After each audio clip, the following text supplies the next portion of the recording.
Praise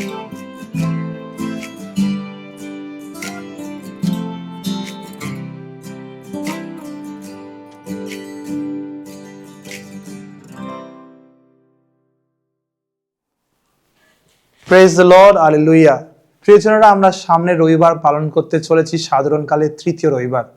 আর সেই দিনে বিশ্বজননী খ্রিস্টমণ্ডলী পালন করবে ঈশ্বরের বাণী, বাক্যের পার্বণ। তাই ভাবলাম আপনাদের সামনে মিশার পাঠের ধ্যান না রেখে বরঞ্চ আপনাদের সামনে তুলে ধরি পোপ ফ্রান্সিসের লেখা ডকুমেন্ট আপের উইথ ইলিশ। আমাদের প্রয়াত পোপ এই ডকুমেন্টটা লিখেছিলেন 2019 সালে 30শে সেপ্টেম্বর সাধু জেরমের পার্বণ দিনে। সাধু জেরম হয়েছেন সেই মানুষ যিনি সেপ্তুয়াজিন্ট গ্রিক বাইবেলটাকে অনুবাদ করেছিলেন ভুলগাতা ল্যাটিন বাইবেলে। এই মহান সাধুর পার্বণ দিনে পোপ ফ্রান্সিস 2019 সালে রেখে গেলেন আমাদের সামনে এই সুন্দর ডকুমেন্ট আপের উইথ ইলিশ, যার মাধ্যমে তিনি আমাদের সকলকে আমন্ত্রণ জানাচ্ছে যেন আমরা ঈশ্বরের বাণী পড়ি, বাইবেলের ওপরে ধ্যান করি, তাকে জীবনে নিয়ে চলি। এবং তিনি সেই ডকুমেন্টের মাধ্যমে স্থাপন করলেন এই সাধারণকালের তৃতীয় রবিবারটাকে ঈশ্বরের বাণীর পার্বণ দিবস হিসাবে। আর তাই বিগত 5 বছর ধরে আমরা এই তৃতীয় রবিবারটাকে পালন করছি ঈশ্বরের বাণীর পার্বণ হিসেবে। পোপের লেখা এই ডকুমেন্টটাকে 3 ভাগে প্রিয়জনেরা আমি ভাগ করব এবং প্রত্যেকটা ভাগে আমি কিছু কিছু ধ্যান রাখব। প্রথম ভাগে পোপ ফ্রান্সিস এই ডকুমেন্ট শুরু করছেন এই শব্দ দিয়ে আপের উইথ ইলিশ, যার নামে এই বইটা লেখা। আপের উইথ ইলিশ শব্দটার মানে হয়েছে ঈশ্বর তাদের মন খুলে দিলেন, and the Lord opened their minds। ঈশ্বর তাদের মন মস্তিষ্ক খুলে দিলেন। এই কথাটি নেওয়া হয়েছে লুক রচিত মঙ্গল সমাচারের 24 অধ্যায় 46 পদ থেকে। ঘটনাটা কি? 12 শিষ্য ভয়ে কাতর, তাদের গুরু মালিক মারা গেছেন, তারা এখন হতাশা, ভীতু, এবং তারা সেই ঘরে, ওপরের ঘরে লুকিয়ে আছেন বন্ধ হিসেবে। আর পুনরুত্থিত যিশু তাদের সামনে এসে বললেন, ভয় পেও না, তোমাদের শান্তি হোক, এবং তাদের বাণী বুঝিয়ে দিলেন। সেই বাণী শুনে তাদের মন খুলে গেলেন, তাদের আতঙ্ক চলে গেল। কিন্তু প্রিয়জনেরা, আমরা লুক রচিত মঙ্গল সমাচারের এই 24 অধ্যায় দুটো এরকম ঘটনা দেখি। 25 পদে আমরা দেখি 2 শিষ্য হতাশা হয়ে ফিরে যাচ্ছেন ইমাউস নগরে। যিশু তাদের কাছে আসলেন এবং তাদের বাণী বুঝালেন, এবং তারা বলে উঠলেন, বাবা, আমাদের মন কেমন না আগুনের মতন জ্বলে উঠেছিল, ওয়ারেন্ট আর হার্টস বার্নিং। আর শুনছি এই 45 পদ থেকে এই ঘটনা, যেখানে 12 শিষ্য ওপরে বন্ধ ঘরে লুকিয়ে আছে ভয় কাতর, এবং যিশু এসে আবার পুনরায় তাদের বাক্য বুঝিয়ে দিলেন। 2 ঘটনাতেই আমরা দেখি পুনরুত্থিত যিশুর যেন একটাই লক্ষ্য, তার শিষ্যদের বাণী বুঝিয়ে দেওয়া।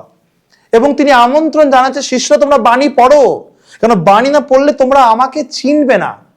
আমি যে মানুষ হিসেবে আসলাম, জন্ম নিলাম, বড় হলাম, তোমাদের মাঝখানে এত অলৌকিক কাজ করলাম, ঈশ্বরের ভাষা, ঈশ্বরের বাণী, ঈশ্বরের কাজ তোমাদের সামনে রাখলাম, এবং এই যে যন্ত্রণা ভোগ করলাম, ক্রুশবিদ্ধ হলাম, মৃত্যুবরণ করলাম, পুনরুত্থান করলাম, তোমরা এই কিছু মর্মই বুঝে উঠতে পারবে না যদি তোমরা বাণী না পড়ো। তাই বাণী পড়ো। যিশু এসে তাদের বাণী পড়াচ্ছেন, বাণী বুঝাচ্ছেন, আমন্ত্রণ জানাচ্ছেন বাণী পড়তে, যেন বাণী পড়ে তারা যিশুকে চিনতে পারে। বাণী এবং যিশু যেন একসঙ্গে জড়িয়ে রয়েছে। পোপ ফ্রান্সিস তাই বললেন আমাদের সকলকে যে আমরা যদি ঈশ্বরের বাণী না পড়ি, আমরা যিশুকে চিনব না। আমরা যদি ঈশ্বরের বাণী না পড়ি, আমরা খ্রিস্টীয় জীবন যাপন করতে পারবোই না। তাই পুনরুত্থিত যিশু, খ্রিস্টীয় জীবনযাপন এবং বাণী, এই 3কে কোনোদিনও ভাগ করা যাবে না, এরা এক। পোপ ফ্রান্সিস আমাদের সামনে এই ডকুমেন্টের প্রথম ভাগে তুলে ধরলেন 2 সাধুকে, আমাদের পুরানো খ্রিস্ট মণ্ডলী থেকে আসা 2 পুরানো সাধুকে। প্রথম সাধু যাকে তিনি বলছেন, উল্লেখ করছেন, সেটি হলেন সাধু জেরম। সাধু যেরকম একটি কথা বলেছিলেন, ignorance of scripture is ignorance of Christ. যে কেউ ঈশ্বরের বাণী পড়ে না, সে ঈশ্বরকে চেনে না। তাই প্রিয়জনেরা, যদি আমরা সত্যি নিজেদেরকে খ্রিস্টান বলি, খ্রিস্টের সন্তান বলি, তাহলে আমাদের বাণী পড়তে হবে, নালে আমরা খ্রিস্টীয় নয়। দ্বিতীয় যে সাধুকে তিনি তুলে ধরছেন, সেটি যে সাধু এফ্রেম। সাধু এফ্রেম এই ঘটনা তিনি বলেছিলেন যে যদি আমাদের তৃষ্ণা মিটাতে হয়, তাহলে আমরা 1 গ্লাস জল খেতে পারি, কিন্তু যদি আমাদের জল দিয়ে স্নান করতে হয়, এক গ্লাস জলে হবে না, আমাদের গিয়ে এক ঝড়ার নিচে দাঁড়াতে হবে। এক ঝড়ার নিচে দাঁড়ালে আমরা পুরোপুরি চুপচুপ হয়ে ভিজে যাব। এবং তিনি সেই জলটিকে তুলনা করলেন ঈশ্বরের বাণীর সঙ্গে এবং বললেন ঈশ্বরের বাণী সেই ঝর্ণার জলের মতন। প্রিয়জনেরা, আমরা একই ঈশ্বরের বাণী বারবার পড়তে পারি, সেই একই উপমা কাহিনী, একই ঘটনা, একই লাইন, কিন্তু বিভিন্ন সময় যখন একই লাইন পড়বো, একই ঘটনা পড়বো, দেখবো ঈশ্বরের বাণী আমাদের কত রকম ভাবে অনুপ্রেরণা দিচ্ছেন, কত রকম ভাবে ইন্সপায়ার করছে। একই বাণী, কত গভীর ঈশ্বরের বাণী। তাই তো যখন ঈশ্বরের বাণী ঝর্ণার মতন আমাদের চুবিয়ে দিতে পারে, আমাদের ভিজিয়ে তুলতে পারে, তার রহস্যময় সত্যতে আমাদের মুগ্ধ করতে পারে, তাহলে কেন এক গ্লাস জলে আমরা নিজেদেরকে তৃপ্ত করব? পোপ ফ্রান্সিস আরো বলে চললেন যে তিনি যে এই বইটা লিখেছেন শুধু নিজের ইচ্ছায় নয়, তিনি বলছেন হাজার হাজার খ্রিস্ট বিশ্বাসী তার কাছে পত্র লিখেছেন এবং অনুরোধ করেছেন বিভিন্ন সময় যে পোপ পুণ্যপিতা, দয়া করে অনুরোধ করছি আপনাকে, আপনি ঈশ্বরের বাণীর মর্মটা মণ্ডলীর সামনে তুলে ধরুন। আমরা লোকেরা মিশা করছি, আরাধনা করছি, রোজরিমালা করছি, ডিভাইন মার্সি ঐশ্ব করুণাময় চ্যাপলেট করছি হয়তো, কিন্তু ঈশ্বরের বাণী পড়ি না। 10 মিনিট প্রত্যেক দিন বাড়িতে ব্যক্তিগত এবং পারিবারিক হিসেবে বাইবেল পড়াটা যেন আমাদের একটা বোঝা। আপনি এটার মাহাত্ম্য বুঝান। আর সেই লোকেদের কথা অনুরোধটা রাখতে তিনি বলছেন, তিনি এই একটা রবিবার প্রতিষ্ঠা করলেন ঈশ্বরের বাণীর রবিবার হিসেবে, এবং তিনি ইচ্ছাকৃতভাবে এটাকে রাখলেন তৃতীয় সাধারণকালের রবিবারে। কারণ তিনি বলছেন এই দিনগুলোতে বিশ্ব জননী আমরা সকলেই আমরা প্রার্থনা করি খ্রিস্টীয় ঐক্যতার জন্য, একতার জন্য। আমাদের খ্রিস্টান ধর্ম আমরা জানি, আমাদের বিভিন্ন খ্রিস্টীয় বিলম্বী ভাই বোনেরা আছেন যারা বিভিন্নভাবে আমাদের কাছ থেকে বিচ্ছেদ হয়ে গেছেন, নিজেদের মতন যিশুকে বিশ্বাস করছেন, ভালোবাসছেন। আর আমরা এই 8 দিন ধরে অক্টেভ বলা হয় ইংলিশে, খ্রিস্টান ইউনিটি অক্টেভ, আমরা প্রার্থনা করি যেন আমরা ঈশ্বরের সেই ইচ্ছা একদিন পূর্ণ করতে পারি, আমরা যেন সকলে এক হই। এবং পোপ ফ্রান্সিস বলছে বাণীর চেয়ে বেশি ভালো আর কি আমাদের এক করতে পারে, কারণ সকলে যিশুর উপরে বিশ্বাস করি, সকলে ঈশ্বরের বাণীর উপরে বিশ্বাস করি। তাহলে ঈশ্বরের বাণীর পার্বণ যদি আমরা এই দিন পালন করি, তাহলে আমরা সকলে ঈশ্বরের বাণীতে আশ্রয় নিয়ে বলছি প্রভু আমাদের এক করুন। তিনি আরেকটা কথা বললেন, তিনি বললেন প্রিয়জনেরা, যদি আমরা বাণী না পড়ি, এই বাণীর মাহাত্ম্য কি এটা যদি আমি না প্রকাশ করি, তাহলে হয়তো আমরা বুঝে উঠতে পারবো না যে যিশুর সঙ্গে এক হতে গেলে বাণী লাগবে। এফেসীয় লেখা পত্রে 5 অধ্যায় 26 এবং 27 পদে আমরা শুনি ঈশ্বর বলছেন যেরকম স্বামী স্ত্রী 2 নয় 1, সেরকম আমি আমার খ্রিস্টীয় মণ্ডলীকে আমার সঙ্গে এক করব। আমি হয়ে উঠব সেই একই দেহের মস্তক, ওরা সকলে হয়ে উঠবে অঙ্গ প্রত্যঙ্গ, কিন্তু হতে পারছে না কারণ তারা পাপে পড়ে রয়েছে। এবং আমি আমার বাণীর মাধ্যমে তাদের ধৌত করব, আমি আমার বাণীর মাধ্যমে তাদের পরিশুদ্ধ করব। তা যদি বাণী না পড়ি, আমরা ঈশ্বরের সঙ্গে এক হতে পারবো না। দ্বিতীয় ভাগে প্রিয়জনেরা তিনি এই ডকুমেন্টে বলছেন কি কি কারণ আছে যাতে আমরা এই বাইবেলের উপরে ধ্যান করি, বাইবেলকে জীবনে আমরা প্রাধান্য দিই। প্রথম কারণ তিনি বলছেন যদি আমরা বাণী না পড়ি আমরা যিশুকে চিনব না। আমরা দেখতেই তো পাচ্ছি লুকরচিত মঙ্গল সমাচারের 24 অধ্যায় 25 পদ থেকে নিয়ে সেই 2 শিষ্য ইমাউস নগরে ফিরে যাচ্ছেন হতাশা হয়ে, এবং যিশু তাদের বললেন এই গাধা, তোরা গাধা বোকা, তোরা কি মোশির বিধানে কি পড়েছিলিস? প্রবক্তাদের সুসমাচারে, তাদের প্রবক্তাদের লেখাতে কি পড়েছিলিস? তোরা সবই ভুলে গেছিস? তোরা কি কিছুই বুঝতে পারছিস না পাঠের কথাগুলো?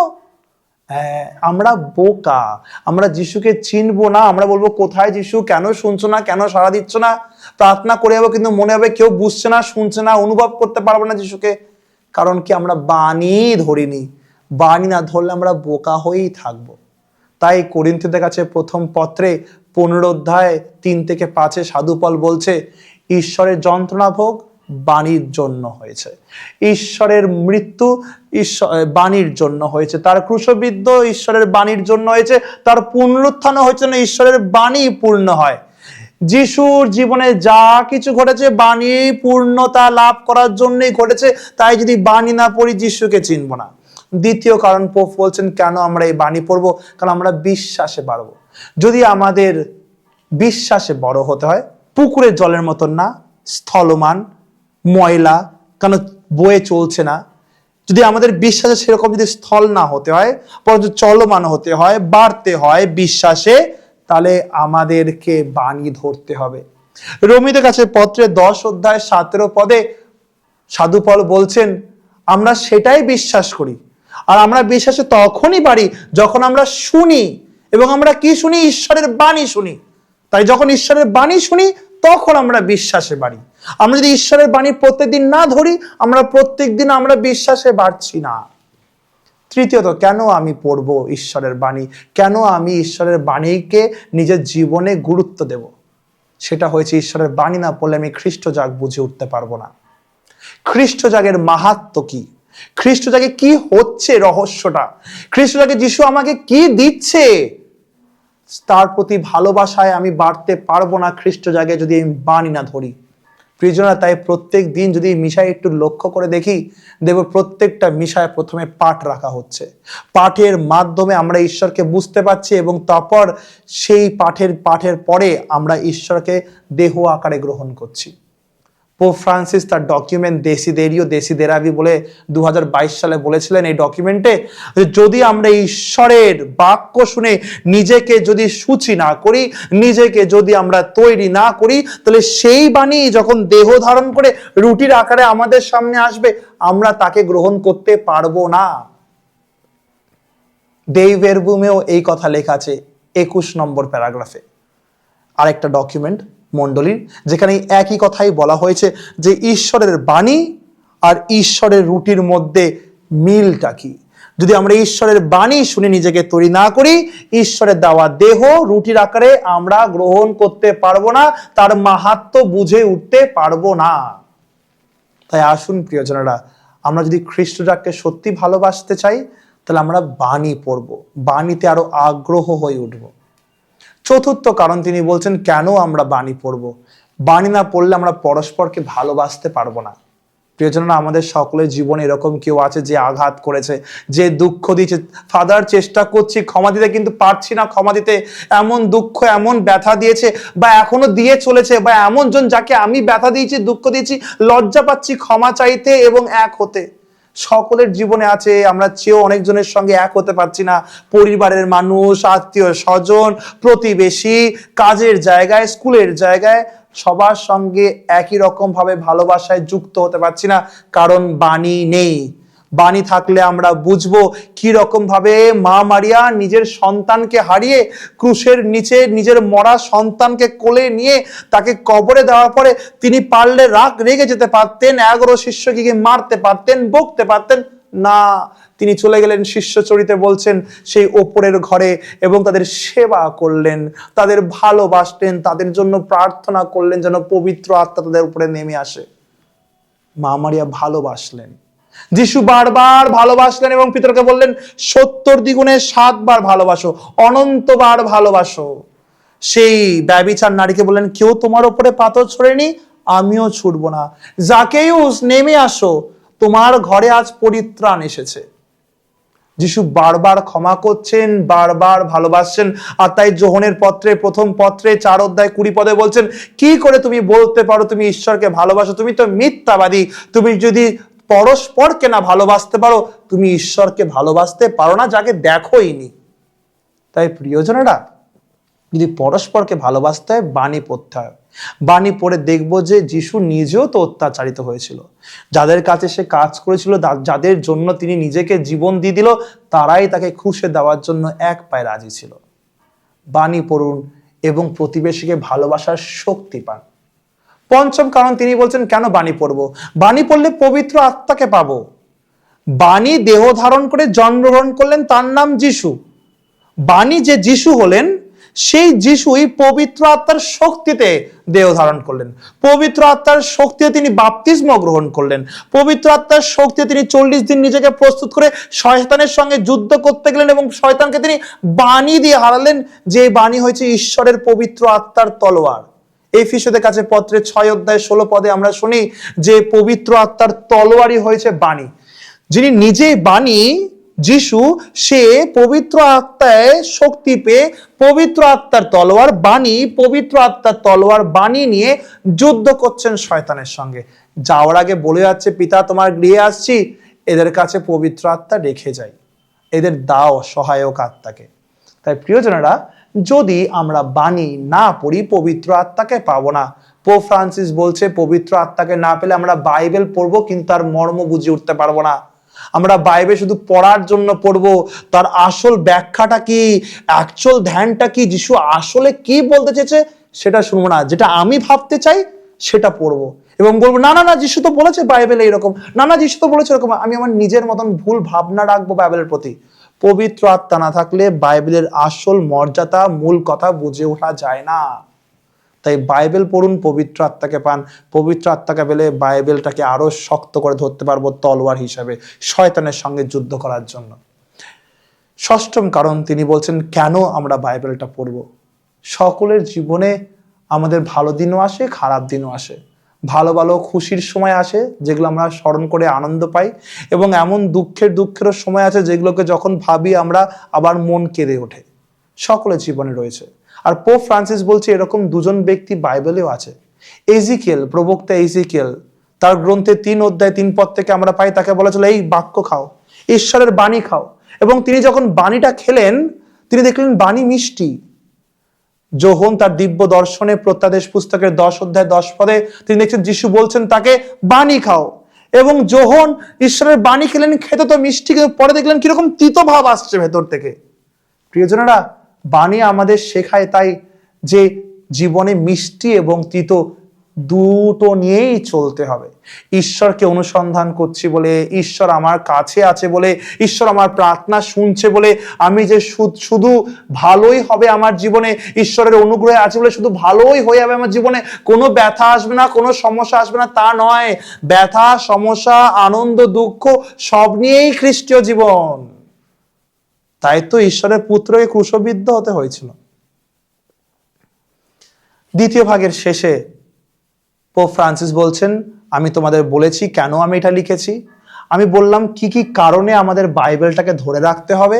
এখন এই শেষ ভাগে তোমাদের জানাচ্ছি কি রকম ভাবে আমরা বাইবেলটাকে আরো মর্যাদা দিতে পারবো। তাই এই সামনে রবিবার আমাদের সকলকে আমন্ত্রণ জানিয়েছেন পোপ 5 বছর আগে, এবং 5 বছর ধরে আমরা সকলেই করে আসছি, যে আমরা সিংহাসন করে বাইবেলকে উপস্থাপনা করব। তাই মিশার মধ্যে প্রত্যেকটা প্যারিশে পাল পুরোহিত এবং সহকারী পুরোহিতগণ তারা বাইবেলটা নিয়ে যাবেন এবং সিংহাসনে বসাবেন, মালা দেবেন, তার উপরে প্রাধান্য দেবে বাইবেলকে এই সামনে রবিবারে। আর পোপ বলছেন শুধু গির্জা ঘরে করবে না, প্রত্যেকজন তোমাদের বাড়িতেও দলগত হিসেবে পারিবারিক পরিবারের সকলে মিলে আসো, বাইবেলকে উপস্থাপনা করো এবং সেই বাইবেল খুলে একসঙ্গে মিলে পাঠ পড়ো। তিনি বলছেন কেন করতে বলছি এটা, কারণ এটা করলে আমরা ঈশ্বরকে বলছি এই কাজের মাধ্যমে, এই উপস্থাপনের মাধ্যমে, সিংহাসন করে রাখার মাধ্যমে যে প্রভু তুমি আমাদের জীবনটাকে চালাও। B the lamp of my feet, light to my path, আমার জীবনের দিক নির্দেশক হয়ে ওঠো, আলো দাও, কোথায় যাব, কি করব, আমি আর আমার নিজের মতন জীবন চালাবো না, তোমার আজ্ঞা অনুসারে, তোমার লেখা বাক্য অনুসারে জীবন যাপন করব। তোমার বাক্য অনুসারে আমার গতি হোক, মা মারিয়া বলেছিলেন। দ্বিতীয়, প্র্যাকটিক্যাল ভাবে আমি কিরকম ভাবে এই ঈশ্বরের বাক্য রবিবারটাকে পালন করব। পোপ ফ্রান্সিস বলছেন আমরা এই পুরোহিতদের উপদেশটাকে মন দিয়ে শুনব। আমরা প্রিয়জনেরা পুরোহিতের উপদেশকে বলি ভাষণ, লেকচার, কি কি নামে বলি, বক বক, বক বক করছে পুরোহিত। প্রিয়জনেরা, পুরোহিত বক বক করে না, গল্প দেয় না, ভাষণ দেয় না, লেকচার দেয় না। পুরোহিতের দেওয়া উপদেশ হয়েছে ঈশ্বরের বাক্যকে ভেঙে বোঝানো। Evangelii Gaudium, Joy of the Gospel, Pope ফ্রান্সিসের লেখা প্রথম ডকুমেন্টে তিনি বলছেন এরকম করে 142 নম্বর প্যারাগ্রাফে যে উপদেশ হয়েছে কোয়াজাই স্যাক্রামেন্টাল, মানে যখন আমরা উপদেশ শুনি ধ্যান দিয়ে এবং উপদেশটাকে বুঝি, সেই উপদেশের মাধ্যমে আমরা স্বয়ং যিশুকে শুনছি, যিশুর উপদেশ শুনছি, যিশু আমাদের ভেঙে ভেঙে বাক্য বোঝাচ্ছেন, যেরকম বাইবেলে যিশু উপমাগুলোকে ভেঙে ভেঙে বোঝাতেন। তাই সেটাকে গুরুত্ব দেওয়া এবং প্রাধান্য দেওয়া জীবনে এবং মন দিয়ে শোনা আমাদের সকলের কর্তব্য। সেই একই কথা আমাদেরও মনে রাখতে হবে এবং আমার উপদেশগুলোকে একটুখানি মন দিয়ে শুনি। তৃতীয়ত বলছে কিরকম প্র্যাকটিক্যাল ভাবে আমরা এই ওয়ার্ড অফ গড সানডে মানাবো, ঈশ্বরের বাক্যর পার্ব মানাবো। সেটা হয়েছে আমরা যারা পাঠ পড়তে উঠছি তারা একটু প্র্যাকটিস করে আসব। হ্যাঁ, আমি জানি, আমি বাংলা জানি, আমি ইংলিশ জানি, আমি হিন্দি জানি, তাই আমি উঠে গেলাম করে এবং প্রথম পাঠ দ্বিতীয় পাঠ খুলে পড়ছি, সার্বজনীন প্রার্থনা পড়ছি এবং তারপর ওখানে বলতে গিয়ে তোতলিয়ে ফেলছি, ভুল করে ফেলছি। না প্রিয়জনেরা, বা তাড়াতাড়ি ভয়তে গড়গড়িয়ে পড়ে ফেলছি। না প্রিয়জনেরা, আমরা ঈশ্বরের বাণীর প্রচার করছি। ঈশ্বর আমাকে সেই রবিবার, সেই দিন আমাকে মনোনীত করেছেন, তার পাঠ আমার মুখ দিয়ে ঈশ্বর কথা বলছেন, তাই আমাকে প্র্যাকটিস করে আসতে হবে যেন আমি ভালো মতন সেই ঈশ্বরের বাণী প্রচার করতে পারি, ভালো মতন পাঠগুলোকে পড়তে পারি, শ্রদ্ধা দিই, ভক্তি দিই ঈশ্বরের পাঠকে। চতুর্থ, পোপ ফ্রান্সিস বলছেন আমরা এই বাক্যের রবিবারটাকে ভালো মতন পালন করতে পারবো যদি আমরা একসঙ্গে পারিবারিক হিসেবে বা প্যারিসে দলে দলে বসে আমরা বাইবেলের পাঠ করি। প্রথমবার একজন পাঠ করছে, দ্বিতীয়বার একজন পাঠ করছে, তৃতীয়বার একজন পাঠ করছে, এবং সেই পাঠের মাধ্যমে দেখি ঈশ্বর আমাকে এই পাঠের কোন লাইন, কোন কথা, কোন শব্দ আমাকে আমার মনে দাগ কাটছেন, কোন কথার মাধ্যমে আমার মনটাকে বিচলিত করে ফেলছে। ঈশ্বর ওই লাইনটা কেন বারবার আমার মনে স্মরণ করেছেন তিনবার পাঠের মাধ্যমে, কি বলার চেষ্টা করছে, এবং ধ্যান করে তারপর আমি সকলের সামনে রাখি যে ওই লাইনটা, ওই শব্দটা আমাকে কিরকম ভাবে যিশু অনুপ্রেরণা দিচ্ছেন। এটাকে ইংলিশে বলা হয় লেকশিও দিভিনা, যেখানে দল হিসেবে আমরা একসঙ্গে বসে একটা পাঠই পড়ি তিনবার, আর তারপর ওখান থেকে একটা লাইন, একটা শব্দ নিয়ে আমরা দেখি যিশু আমাদেরকে না আমাকে কি বলছেন, আমার জীবনে ঈশ্বর কি করতে বলছেন, কি বুঝাচ্ছেন। এইটা নেওয়া হয়েছে এমনি এমনি নয়। এই লেকশো দিবিনাটা কিন্তু আমাদের স্ক্রিপচারেই, ঈশ্বরের বাণীতেই দেখতে পারি এই ধ্যানটা আছে।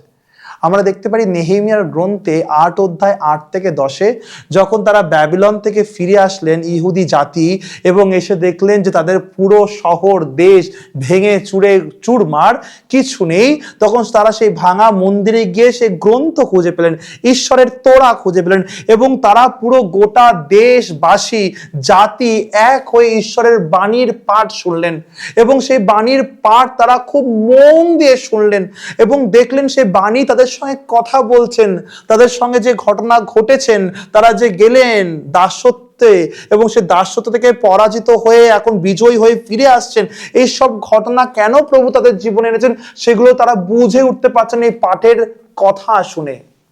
প্রিয়জনেরা, যখন আমরা একসঙ্গে মিলে যখন প্রার্থনা করি, পড়ি এবং একে অপরের সামনে ব্যক্তিগত ঈশ্বর কি বলছেন সেগুলোকে রাখি, আমরা কি করছি? আমরা এক হয়ে ঈশ্বরের বাণী শুনছি। সেই নেহেমিয়ার গ্রন্থে যেরকম লেখা আছে, বাণী আমাদের কি বলছেন সেটা বোঝার চেষ্টা করছি, লোকেদের সামনে সেগুলোকে রাখছি, অন্যরা আমাকে দেখে উৎসাহ পাচ্ছে যে বাবা, আমার শুধু জীবনের সমস্যা নেই, আমার জীবনে এরকম ঘটনা, এর চেয়ে বাজেও ঘটনা কারোর জীবনে ঘটেছে, এবং একসঙ্গে মিলে আমরা প্রার্থনা করছি এবং দেখছি প্রভু আমাদের এই বাক্যের মাধ্যমে ব্যক্তিগতভাবে কি রকম জীবনে বাড়তে বলছে। প্রিয়জনেরা, পোপ ফ্রান্সিস এই ডকুমেন্ট শেষ করলেন একটা কথা দিয়ে, দ্বিতীয় বিবরণের 30 অধ্যায় 14 পদে, যেখানে তিনি বলছেন দ্বিতীয় বিবরণের 30 অধ্যায় 14 পদে যে তারা ঈশ্বরের বাণী পড়লেন এবং ঈশ্বরের বাণী তাদের সঙ্গে ছিলেন এবং ঈশ্বরের বাণী তাদের মুখ এবং তাদের হৃদয়ে ভরে তুললেন। এবং পোপ ফ্রান্সিস তার ডকুমেন্টের শেষে অনুরোধ করছেন এবং প্রার্থনা করছেন যেন সকলে এই বাণীর পার্বণে ঈশ্বরের বাণীর মাহাত্ম্য বুঝে উঠতে পারেন, নিজেদের জীবনে ঈশ্বরের বাণীর সময়টা করে তুলতে পারেন, এবং তার মাধ্যমে যেন আমরাও সেই ইহুদি জাতির লোকের মতন হই যাদের মুখ হৃদয় বাণীতে ভর্তি। সেই প্রার্থনা প্রিয়জনেরা আমিও আপনাদের কাছে রাখছি।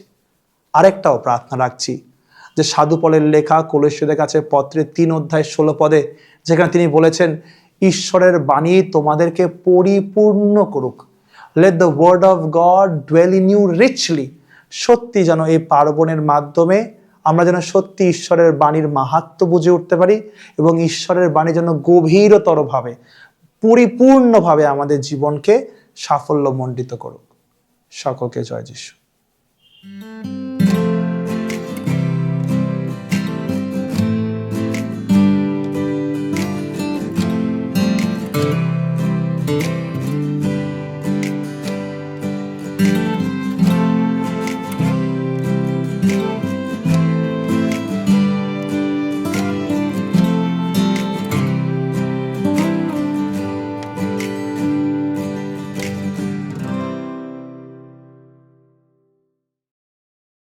জয় যিশু, আমার প্রিয় খ্রিস্টে ভাই ও বোনেরা।